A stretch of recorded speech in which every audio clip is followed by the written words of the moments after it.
ரிஷபராசினியர்களுக்கு ஜூலை மாதம் எவ்வாறாக இருக்குன்னு பார்க்கலாமா?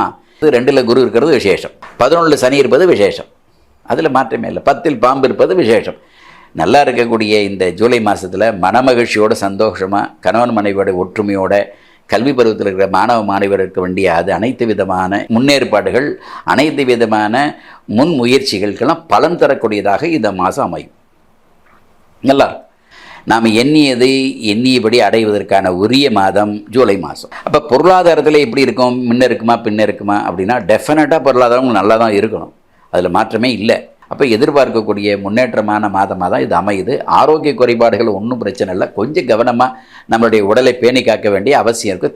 தேவை இருக்கிற இடத்துல ஒரு மருத்துவ ஆலோசனைகள் செய்கிறது நல்லது. அண்ணன் ஒற்றுமைக்கு மிகச்சிறப்பாக இருக்கும். சின்ன சின்ன மனபேதங்களுக்கு இடையில் அது உறவுகள் அப்படியே தொடரும். கணவன் மனைவியோட உறவுகள் மேலோங்கி நிற்கும். நல்ல விதமாக இருக்குது. எந்த விதமான இப்போ உதாரணத்துக்கு நிறைய ரிஷபராசி அன்பர்கள் ரியல் எஸ்டேட் பண்ணுறாங்க, ஃபஸ்ட் கிளாஸாக இருக்கும், ஒன்றும் பிரச்சனையே இல்லை, எது முதலீடு செய்யலாம். இப்போ நிறைய பொறியியல் வல்லுநர்கள் நல்ல விதமான பொருளாதார மேம்பாடுகளை அடையணும், கண்டிப்பாக அடைவீங்க.